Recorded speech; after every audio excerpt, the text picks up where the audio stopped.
on to the next chapter, which is a really fun chapter, chapter 11, which is 50 Shades of Green with plants and sex. All right, I didn't think that there was a connection. I would have assumed the opposite.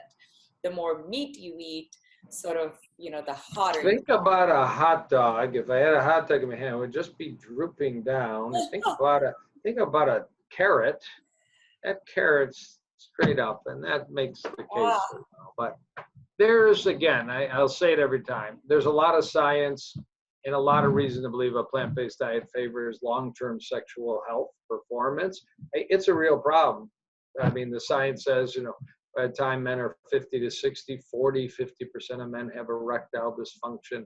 We learned even just this week, again from the Harvard School of Public Health, if a man's having problem with erectile function, it's a very strong risk that they also have clogged heart arteries. So if the only symptom is you need Viagra, you still need your heart checked, you still need careful analysis. Why? Because sexual responsiveness in men and women is related to blood flow. And if you have healthy, clean arteries from eating a healthy plant diet, you're likely to have better and sustained sexual performance your whole life. And if you have an American diet or even maybe a cleaner but meat heavy, cheese heavy, chicken heavy diet, you are at risk of clogging your arteries. That's part of it. There's specific foods that favor artery health. We talked about some of them. Watermelon, I didn't mention, beets, greens, pine nuts, and all may contribute to better sexual performance.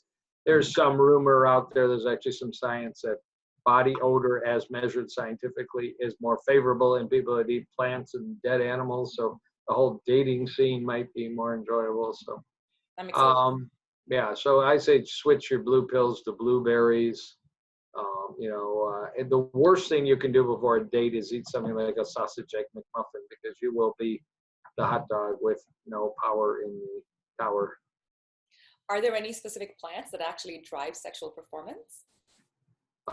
Yeah, you know, it's those artery-friendly ones, actually. But there's some stuff about some spices, cinnamon, cloves, again, mustards, including turmeric. There's the berries, there's the watermelon, there's the green leafies, particularly arugula, which I think some people call rocket. Yeah, it's yum. If you want a rocket in your date, eat some rocket.